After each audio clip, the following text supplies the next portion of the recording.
Le café s'était renversé sur la table en verre de la réception lorsque Lila Chen laissa tomber sa tasse. Ses mains tremblaient tandis qu'elle essayait de nettoyer le désordre avec des serviettes en papier qui collaient à ses doigts humides. Ce n'était que son 3e jour en tant que stagiaire chez Horizon Marketing Group, et elle avait déjà réussi à transformer l'élégante zone d'attente en zone de catastrophe. « Quelle incompétente !» murmura Sandra Morrison, la superviseure des relations publiques, passant par la réception avec ses talons aiguilles résonnant sur le sol en marbre. Heureusement, ce n'est qu'une stagiaire temporaire. Lila avala sa salive et continua de nettoyer, faisant semblant de ne pas avoir entendu. À 22 ans, diplômée en communication sociale avec d'excellentes notes, elle pensait que décrocher un stage chez Horizon serait le premier pas vers une carrière brillante. Au lieu de cela, elle avait découvert que son rôle se résumait à servir le café, organiser des dossiers poussiéreux et être traitée comme un meuble par la plupart des employés. Le bâtiment de 15 étages, au cœur de Manhattan, abritait l'une des agences de marketing les plus prestigieuses de la côte Est. Des clients célèbres circulaient dans les couloirs chaque jour, mais Lila les voyait rarement. Son bureau était caché dans un coin du 12e étage, entre les archives mortes et les toilettes du personnel. « Lila, j'ai besoin que vous descendiez à la réception », dit Sandra, revenant avec un dossier rouge à la main. « Nous avons un client important qui arrive et la réceptionniste est malade. Vous resterez là jusqu'à son retour. Mais je ne sais pas comment fonctionne le système de... Vous n'avez qu'à sourire et dire que quelqu'un viendra le voir. Même cela, vous pouvez le faire, n'est-ce pas ?» Sandra s'éloigna avant que Lila puisse répondre. Elle descendit au rez-de-chaussée en portant un bloc-notes et un stylo, comme s'ils étaient des talismans contre la catastrophe imminente. La réception d'Horizon impressionnait tous les visiteurs. Les murs de verre offraient une vue panoramique sur la ville, tandis que des canapés en cuir italien s'alignaient autour d'une table basse où les magazines économiques étaient parfaitement organisés. Lila s'installa derrière le comptoir de réception, essayant de paraître professionnelle malgré la tache de café sur sa chemise blanche. 2 heures passèrent sans incident.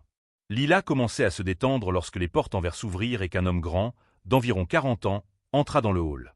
Il portait un costume bleu marine impeccable et tenait une mallette en cuir qui semblait valoir plus que le salaire mensuel de Lila. Ses cheveux grisonnants aux tempes lui donnaient un air distingué, et ses yeux foncés parcouraient la pièce avec la confiance de quelqu'un habitué au succès. L'homme s'approcha du comptoir et s'arrêta devant Lila, attendant. Elle sourit et ouvrit la bouche pour le saluer, mais il ne retourna pas son sourire et ne montra aucun signe d'avoir entendu sa salutation.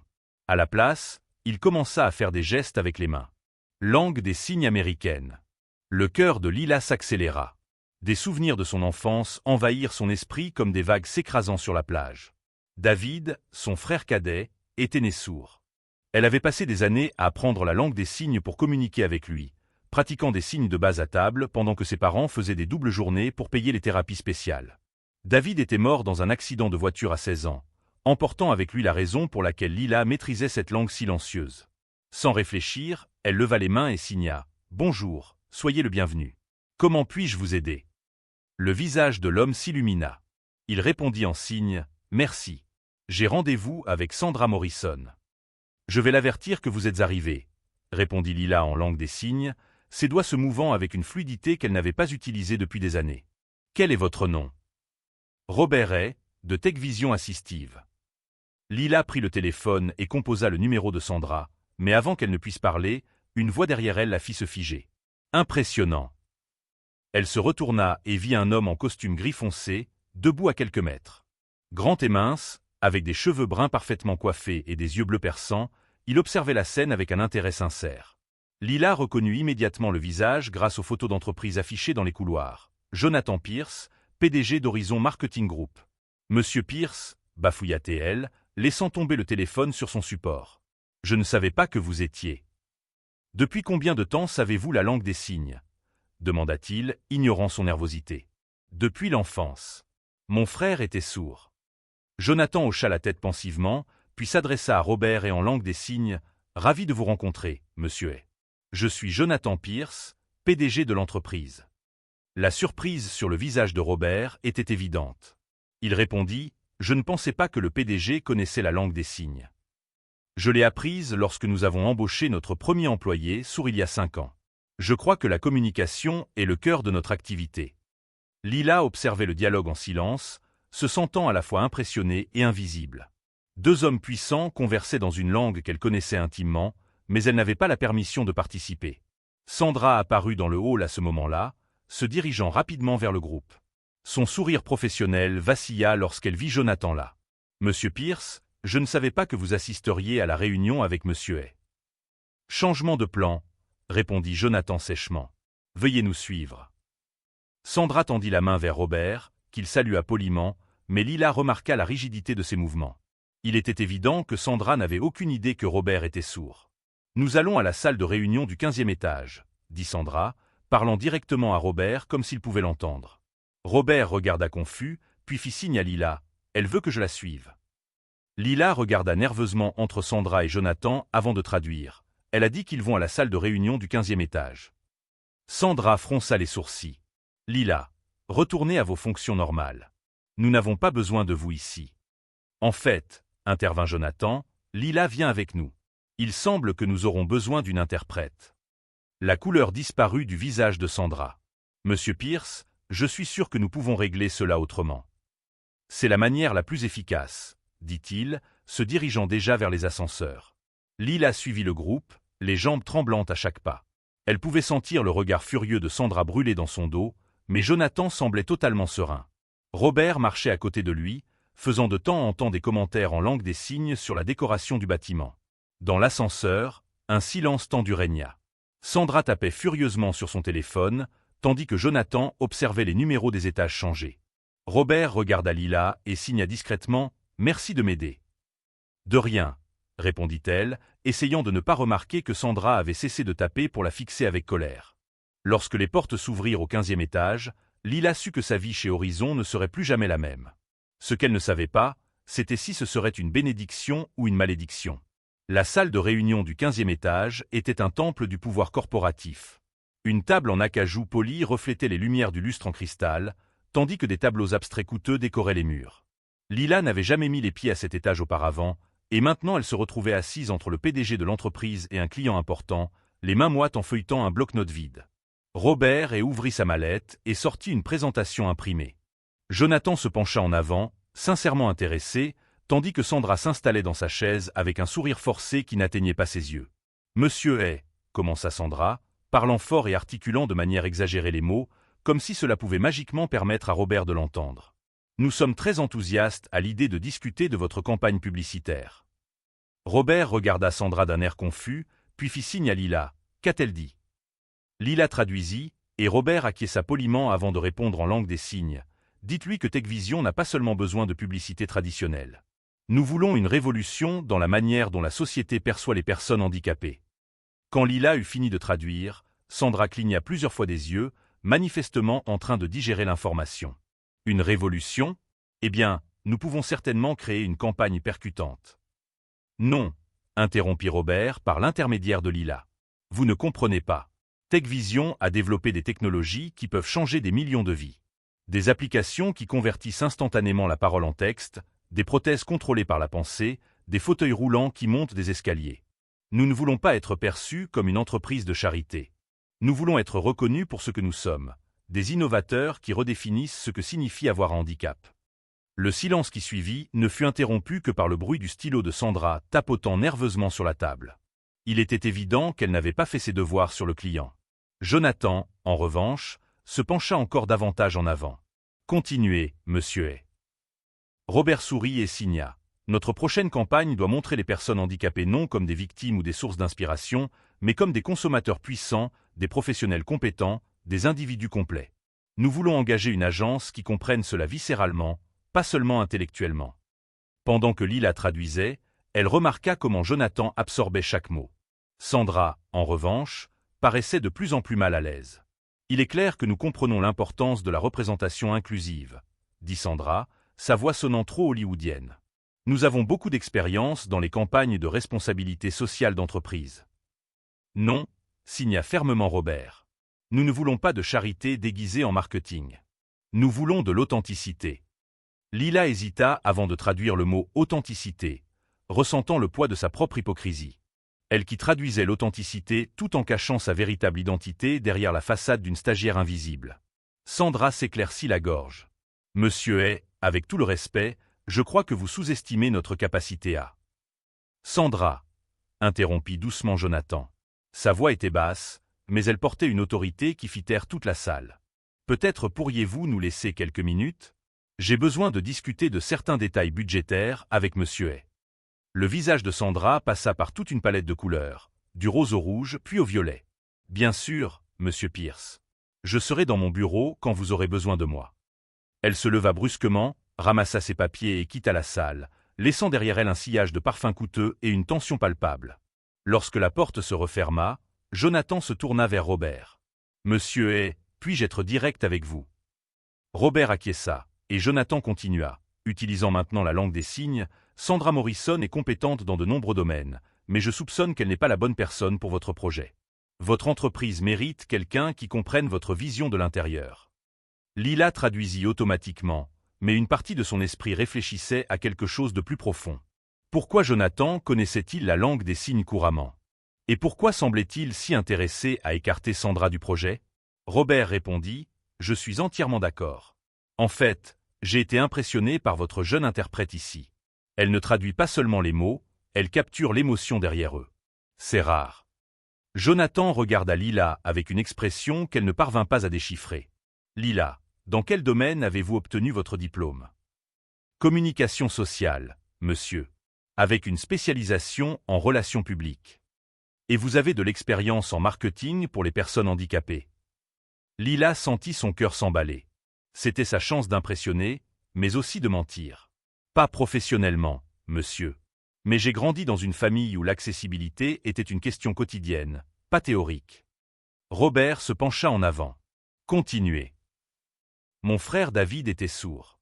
J'ai passé des années à observer comment le monde le traitait, tantôt avec pitié, tantôt comme s'il était invisible, tantôt comme un saint inspirant simplement parce qu'il existait. Il détestait tout cela.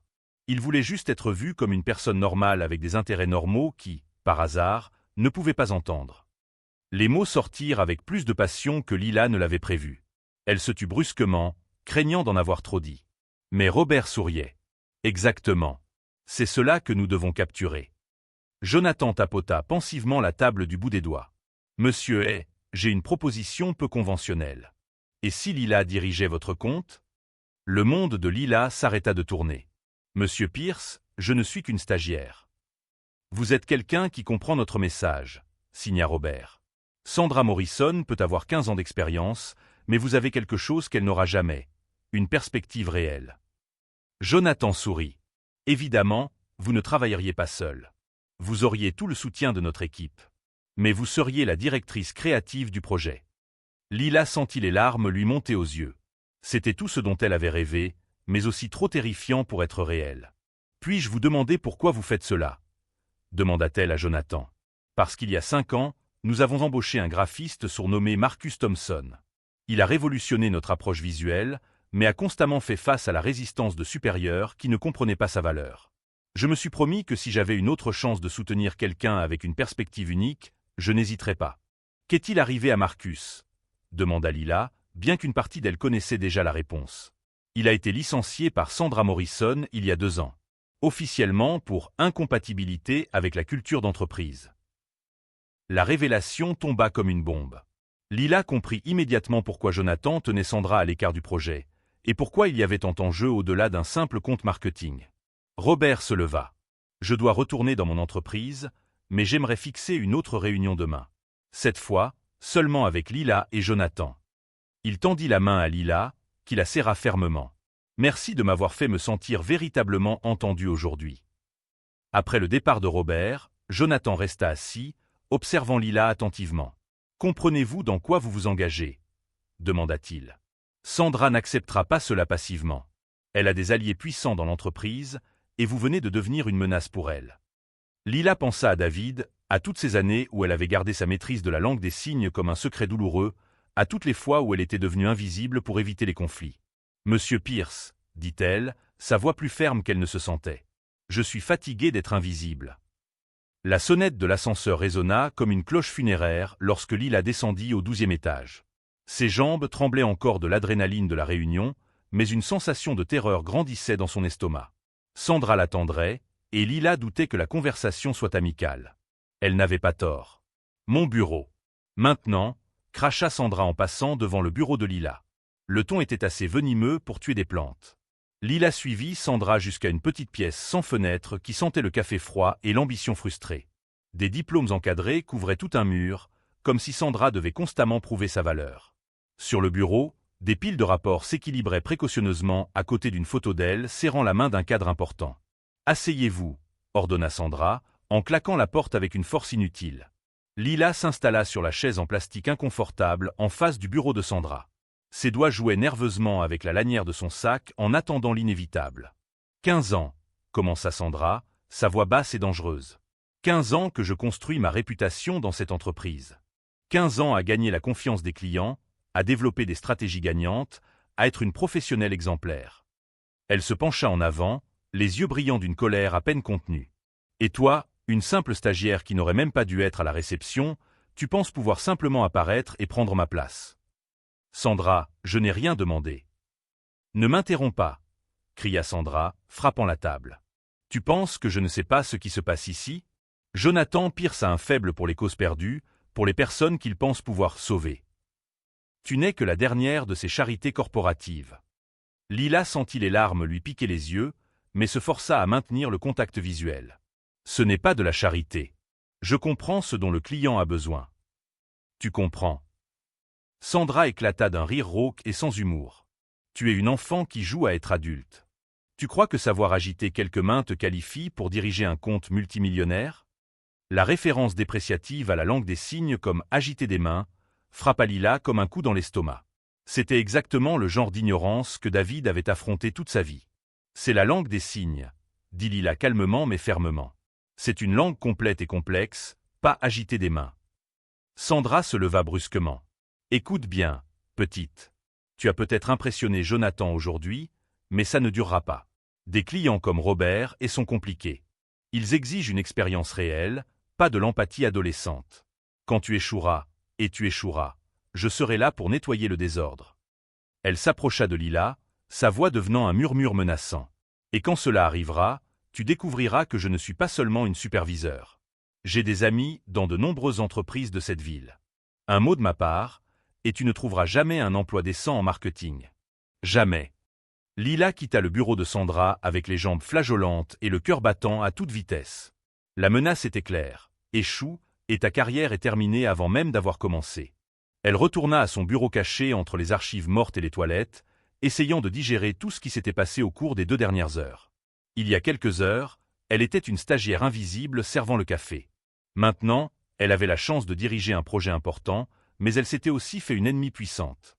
Son téléphone sonna, interrompant ses pensées. « Jonathan Pierce.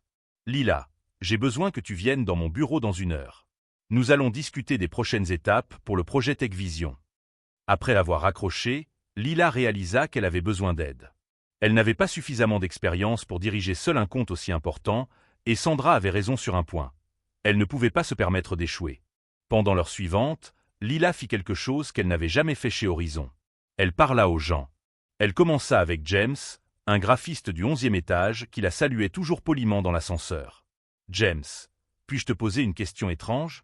As-tu rencontré quelqu'un nommé Marcus Thompson qui a travaillé ici ?» Le visage de James s'illumina. « Marcus. Bien sûr que je l'ai rencontré. C'était l'un des designers les plus talentueux que j'ai jamais vus. Pourquoi ? Que lui est-il arrivé ?» James regarda autour de lui nerveusement avant de répondre. Officiellement, il ne s'est pas adapté à la culture de l'entreprise. Mais tout le monde savait que Sandra avait mené campagne contre lui. Elle disait qu'il était difficile à gérer et que créer des aménagements pour lui coûtait trop cher. Quel genre d'aménagement ? Des choses basiques. Des sous-titres pour les réunions en visioconférence, des alertes visuelles au lieu de sonores, quelques adaptations dans les logiciels. Rien qui ne coûte plus de quelques centaines de dollars. Mais Sandra a transformé tout cela en problème énorme. James se pencha un peu plus près. Marcus a créé certaines des campagnes les plus innovantes que cette entreprise ait jamais vues.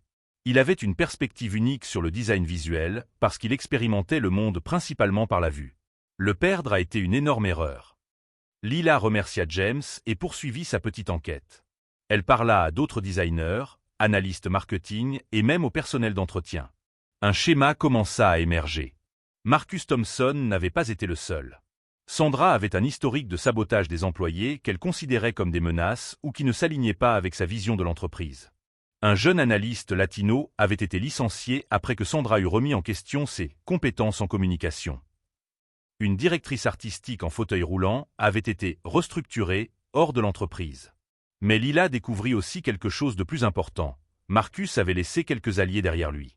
Des personnes qui respectaient son travail et en avaient assez de la toxicité de Sandra. À 5 heures, Lila frappa à la porte du bureau de Jonathan. La pièce était l'opposé de celle de Sandra. Des fenêtres du sol au plafond offraient une vue splendide sur Central Park, et les murs exposaient des travaux créatifs des campagnes célèbres de Horizon. « Assieds-toi, Lila. Comment s'est passée ta première journée officielle en tant que chef de compte ?»« Éducative, » répondit-elle diplomatiquement. Jonathan sourit. J'imagine que Sandra n'a pas été contente.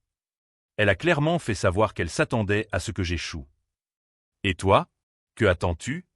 Lila prit une profonde inspiration. Il était temps d'être complètement honnête. J'espère avoir la chance de montrer que des personnes comme Marcus Thompson, comme mon frère David, comme Robert Ray, n'ont pas besoin de charité ni de pitié. Ils ont besoin de reconnaissance pour la valeur réelle qu'ils apportent. Jonathan hocha lentement la tête. Marcus m'a dit quelque chose de similaire une fois. Il disait qu'il ne voulait pas être l'employé sourd inspirant. Il voulait juste être Marcus, qui était sourd par hasard. Qu'a-t-il dit d'autre?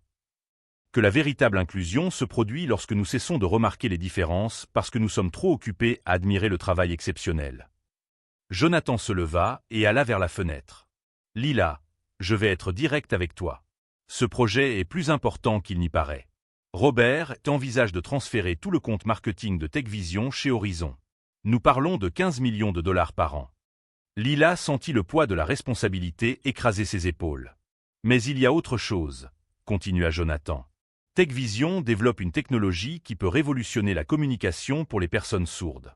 Un appareil qui traduit la parole en langue des signes en temps réel, utilisant l'holographie. Si nous réussissons à créer la bonne campagne, nous ne vendrons pas seulement un produit. Nous changerons des vies.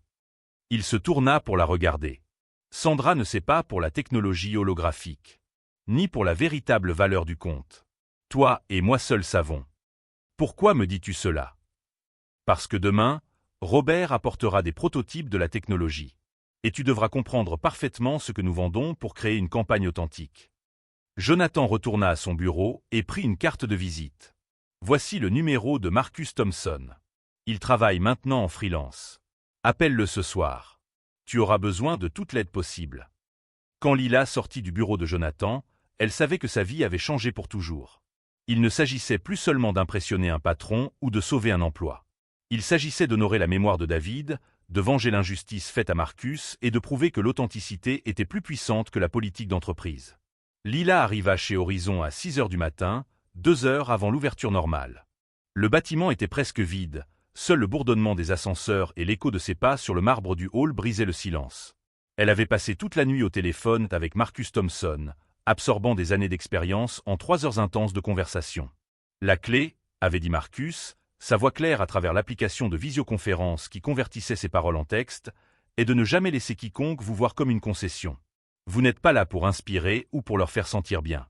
Vous êtes là parce que vous êtes la meilleure personne pour le poste. Maintenant, tandis qu'elle organisait sa présentation dans la salle de réunion du 15e étage, Lila répétait ces mots comme un mantra. Sur la table, des prototypes de la technologie holographique de TechVision étaient étalés, des appareils de la taille d'un smartphone capables de projeter des traductions en langue des signes dans l'air. La porte s'ouvrit et Robert y entra, suivi de Jonathan et d'une femme que Lila ne reconnaissait pas. Grande, cheveux grisonnants élégamment coiffés, elle portait une mallette en cuir et une aura d'autorité qui rivalisait avec celle de Jonathan. « Lila », dit Jonathan, « voici Margaret Sullivan, directrice générale de TechVision. » Margaret tendit la main, et lorsque Lila la serra, elle remarqua que la femme observait attentivement ses yeux. C'était un test, comprit Lila. Margaret voulait voir si elle serait traitée comme une égale ou comme une subordonnée. « Enchantée, Margaret, » dit Lila, maintenant un contact visuel ferme. « Je suis impatiente de vous montrer notre vision pour la campagne TechVision. » Margaret sourit, un sourire sincère qui atteignait ses yeux. « Le plaisir est pour moi. » Ils s'assirent autour de la table, et Lila commença sa présentation. Mais avant qu'elle ne puisse prononcer le moindre mot, la porte s'ouvrit en grand.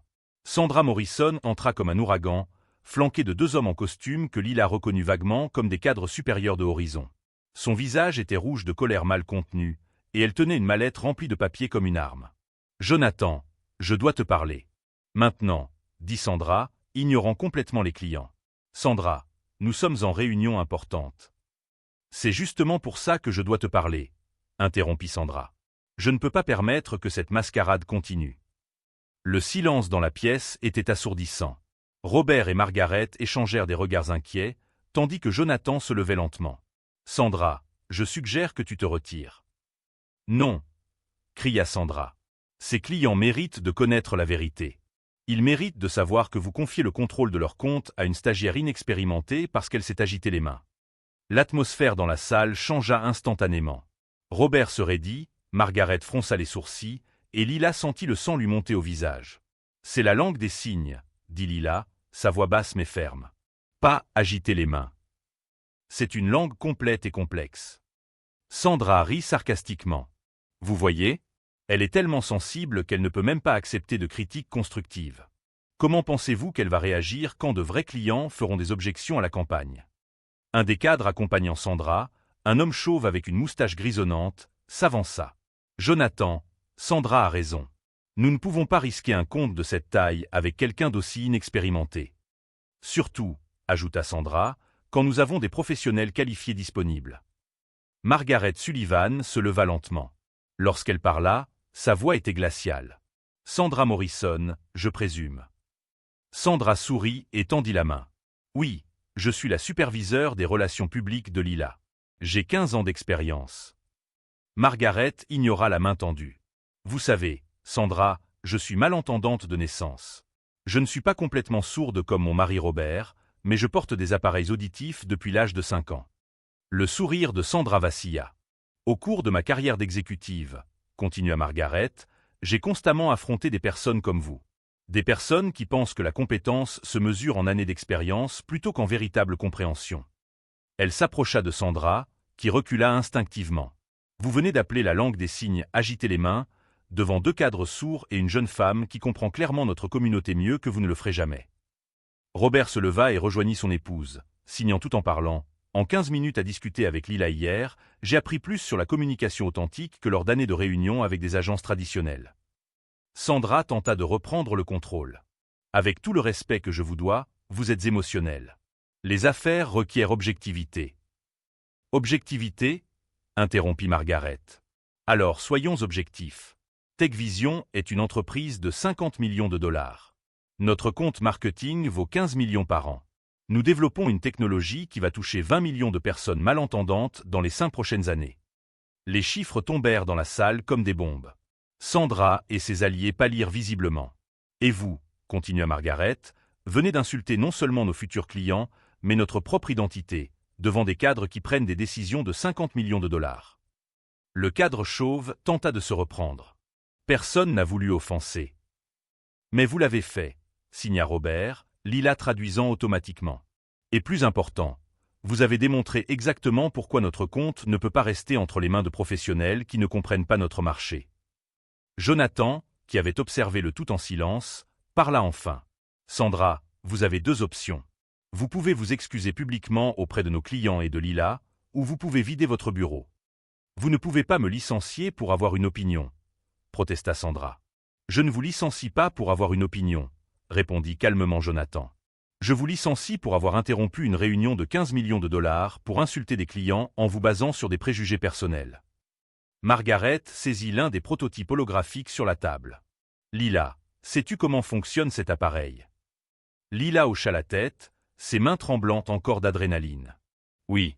Il capture la parole grâce à une reconnaissance vocale avancée et projette la traduction en langue des signes en temps réel grâce à l'holographie. Et quelle serait ton approche pour le commercialiser ?» C'était la question pour laquelle Lila s'était préparée toute la nuit. Elle inspira profondément et regarda autour de la salle. Margaret et Robert qui l'observaient avec espoir. Jonathan qui avait mis sa réputation en jeu pour elle. Sandra qui la fixait avec haine, les cadres attendant de la voir échouer. « Nous n'allons pas commercialiser cet appareil, » dit Lila, sa voix prenant de la force. « Nous allons commercialiser la liberté. Nous ne vendrons pas une technologie d'assistance. Nous vendrons l'indépendance. Nous ne créerons pas de publicité sur le dépassement de soi. Nous créerons des publicités sur le fait de vivre. » Elle prit le prototype et l'activa. Immédiatement, Une projection holographique de ses propres mains apparut dans l'air, signant les mots qu'elle prononçait. Imaginez un monde où une personne sourde peut assister à une conférence sans interprète, participer à une réunion d'affaires sans préparation spéciale, ou simplement discuter avec un vendeur au centre commercial sans barrière. La projection holographique dansait dans l'air, traduisant chaque mot en mouvement fluide et naturel. Nous ne montrerons pas les personnes sourdes comme des sources d'inspiration. Nous les montrerons comme des consommateurs, comme des professionnels, comme des personnes menant une vie complète et complexe. Et cet appareil ne sera pas le héros de l'histoire. Ce seront eux. Le silence qui suivit était différent du précédent. Il n'était ni tendu ni inconfortable. C'était le silence de personnes assimilant une idée révolutionnaire. Margaret commença à applaudir lentement. Robert se joignit à elle, ses applaudissements silencieux mais visibles. Jonathan sourit plus largement que Lila ne l'avait jamais vu sourire. Sandra et ses alliés restèrent debout, clairement vaincus, tandis que la justice se déployait autour d'eux comme une tempête parfaite. « Bien, » dit Margaret, « je crois que nous avons trouvé notre agence. » 6 mois plus tard, Lila se tenait sur la scène principale du Madison Square Garden, observant une foule de 15 000 personnes attendant le lancement officiel de la campagne Real Voices de TechVision. Les lumières de la scène se reflétaient sur les dispositifs holographiques installés dans toute l'arène, créant un spectacle de traduction lumineuse qui dansait dans l'air comme des constellations linguistiques. Elle n'était plus la stagiaire timide qui avait renversé du café à l'accueil. En tant que directrice de l'inclusion et de l'accessibilité chez Horizon Marketing Group, un poste créé spécialement pour elle, Lila avait dirigé la transformation la plus radicale de l'histoire de l'entreprise. 5 minutes avant le show, dit Marcus Thompson, désormais officiellement engagé comme directeur créatif senior. Il vérifiait les derniers détails techniques avec la précision d'un chef d'orchestre avant une symphonie. « Nerveuse ?» demanda Jonathan en s'approchant avec Margaret Sullivan et Robert Ray. « Excitée » répondit Lila en ajustant le micro à son col. « Il y a une différence. » Margaret sourit. « Tu te souviens quand tu as dit que nous n'allions pas commercialiser la technologie, mais la liberté ? Tu avais raison. Les préventes ont déjà dépassé 2 millions d'unités. » La boucle finale de l'histoire était sur le point de se fermer. Pendant les mois de préparation, Lila avait découvert quelque chose qui avait complètement changé sa perspective sur le passé. David, son frère, avait laissé un journal que sa mère avait gardé pendant des années sans oser l'ouvrir. Dans les pages jaunies, David avait écrit sur ses rêves de travailler dans l'industrie technologique, de créer des solutions qui connecteraient les personnes sourdes et entendantes sans barrière. Il avait griffonné des idées primitives sur des dispositifs de traduction visuelle qui ressemblaient à des versions rudimentaires de ce que TechVision avait développé. Parfois, avait écrit David dans l'une de ses dernières entrées, « Je pense que Lila comprend ma langue mieux que moi-même. Elle ne se contente pas de traduire mes mots, elle traduit mon âme. Un jour, je veux que le monde entier ait accès à ce type de compréhension. » En lisant ces mots, Lila comprit enfin que son parcours ne concernait pas seulement sa propre ascension professionnelle. Il s'agissait d'honorer une promesse qu'elle ne savait même pas avoir faite. « Showtime », signala Marcus, ses doigts dansant dans l'air avec la confiance de quelqu'un qui avait retrouvé sa place dans le monde. Les lumières s'éteignirent, et Lila marcha vers le centre de la scène. 15 000 personnes se turent, et pour la première fois de sa vie, elle ne ressentit pas la peur du silence. Au lieu de cela, elle sentit le pouvoir qui vient d'avoir quelque chose de véritablement important à dire. « Je m'appelle Lila Chen », commença-t-elle, sa voix résonnant clairement dans l'arène. « Et il y a 2 ans, j'étais invisible. » Les hologrammes autour de l'arène commencèrent à traduire ces paroles, créant une pluie de lumière et de mouvements qui transformaient chaque phrase en art visuel. J'étais invisible dans le bureau où je travaillais, invisible dans les réunions où je servais le café, invisible dans un monde qui avait construit des murs entre ceux qui pouvaient entendre et ceux qui ne pouvaient pas. Dans le public, Lila pouvait voir des visages de personnes sourdes et entendantes assises ensemble, unis pour la première fois par une technologie qui ne les séparait pas en catégories, mais les reliait par l'humanité. Mais l'invisibilité, ai-je découvert, peut être un super pouvoir quand vous choisissez de l'utiliser pour voir ce que les autres ne voient pas, pour entendre ce que les autres n'écoutent pas, pour comprendre ce que les autres ne comprennent pas. Margaret avait insisté pour que cette présentation soit entièrement en direct, sans script ni téléprompteur. L'authenticité, avait-elle dit, ne peut pas être répétée. Lila activa un des prototypes dans sa main, et sa propre image holographique apparut à côté d'elle sur la scène, signant chaque mot qu'elle prononçait. Cette technologie ne concerne pas seulement la traduction. Elle concerne la reconnaissance. La reconnaissance qu'il existe des millions de personnes dans le monde qui ont des histoires incroyables à raconter, des idées révolutionnaires à partager, des talents extraordinaires à offrir, mais qui ont été réduites au silence non pas par leurs limites, mais par les nôtres. Le public commença à se lever, une ovation qui grandissait comme une vague. Mais Lila leva la main, demandant le silence. Il y avait encore quelque chose à dire. Il y a quelqu'un qui n'est pas ici aujourd'hui, mais dont je ressens la présence à chaque mot que je traduis, à chaque vie que nous touchons, à chaque barrière que nous abattons. Mon frère David est mort à 16 ans, mais ses rêves vivent dans cette technologie. Elle sortit le journal de David de son sac, ses pages jaunies contrastant avec la modernité de la scène high-tech. David a écrit un jour « Je ne veux inspirer personne juste par mon existence.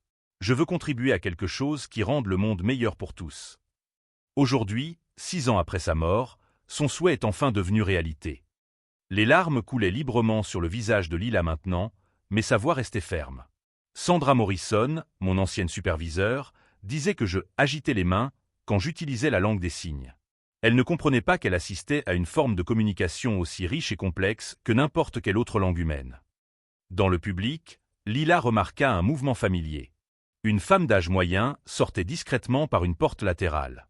Sandra. Elle était venue assister au lancement, probablement dans l'espoir de voir Lila échouer publiquement. Au lieu de cela, elle assistait au triomphe de tout ce qu'elle avait tenté de détruire. Sandra a été licenciée ce jour-là, non pas parce qu'elle était une mauvaise personne, mais parce qu'elle représentait un système qui mesure la valeur selon les mauvais critères.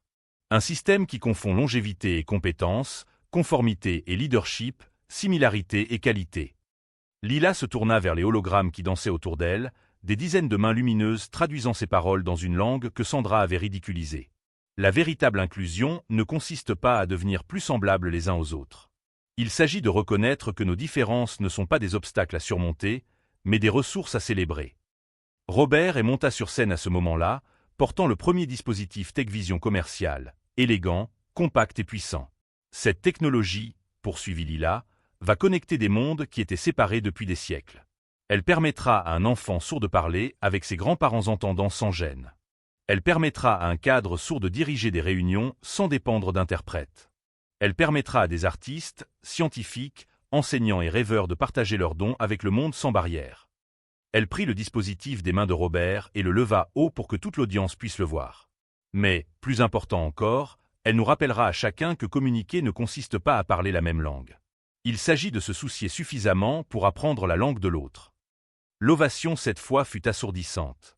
15 000 personnes debout, applaudissant et signant en même temps, créant un spectacle visuel et sonore jamais vu auparavant. Dans les coulisses, Jonathan Pierce observait, les larmes aux yeux. En 2 ans, Lila avait transformé non seulement Horizon Marketing, mais toute l'industrie. D'autres entreprises se battaient désormais pour engager des consultants en accessibilité, les universités créaient des programmes de marketing inclusif, et le concept même de publicité avait évolué pour privilégier l'authenticité sur l'artifice. Et ainsi, conclut Lila, sa voix maintenant un murmure que les micros amplifièrent dans tous les recoins de l'arène, j'ai découvert que la chose la plus puissante à propos d'être invisible, c'est que, lorsque vous choisissez enfin d'être vu, le monde entier s'arrête pour prêter attention. Elle fit une pause, regardant la foule qui représentait non seulement des clients ou des spectateurs, mais une nouvelle ère de communication humaine. Je m'appelle Lila Chen. Il y a 2 ans, j'étais invisible. Aujourd'hui, je suis exactement celle que j'ai toujours dû être. L'arène explosa de célébrations. Des confettis holographiques tombèrent du plafond, les dispositifs TechVision dans toute la salle traduisaient les applaudissements en langue des signes, et pour la première fois de l'histoire, un lancement de produit devint une célébration de la dignité humaine. Plus tard, lorsque les lumières s'éteignirent et que la foule se dispersa, Lila resta seule sur scène quelques minutes. Elle ouvrit le journal de David à une page précise et lut à voix haute les mots qu'il avait écrits des années auparavant. Peut-être que la vraie communication se produit non pas lorsque tout le monde parle la même langue, mais lorsque tout le monde se soucie suffisamment pour écouter avec le cœur. Elle ferma le journal et sourit. Mission accomplie, David. Mission accomplie. Si cette histoire a touché votre cœur et vous a inspiré à voir le monde différemment, abonnez-vous à la chaîne pour plus d'histoires célébrant le pouvoir de transformer les différences en force, l'invisibilité en impact et les rêves en